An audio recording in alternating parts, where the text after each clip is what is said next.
আসসালামু আলাইকুম রহমতুল্লাহি ওয়া প্রিয় শ্রোতা বন্ধুরা, প্রতিটি মুমিন আল্লাহর নিরাপত্তা ও জিম্মাদারিতে থাকেন।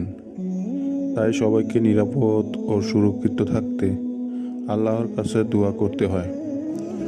কখনো বাড়ি থেকে বের হতে চাইলে কিংবা দূরে বা কাছে কোথাও গেলে দোয়া করে বের হওয়া উত্তম। আল্লাহ রসুল সাল্লাল্লাহু আলাইহি ওয়াসাল্লাম বাড়ি থেকে বের হওয়ার সময় একটা দোয়া পড়তে নির্দেশ ও পরামর্শ দিয়েছেন। এই দোয়া পড়লে বাইরে অবস্থানের সারাটা সময় আল্লাহর জিম্মাদারিতে থাকা যায়।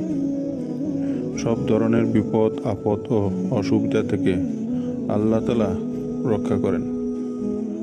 দোয়াটি হলো বিসমিল্লাহি তাওয়াক্কালতু আলাল্লাহ লা হাওলা ওয়ালা কুওয়াতা ইল্লা বিল্লাহ, অর্থাৎ আল্লাহর নামে আল্লাহ তাআলার ওপরেই নির্ভর করলাম।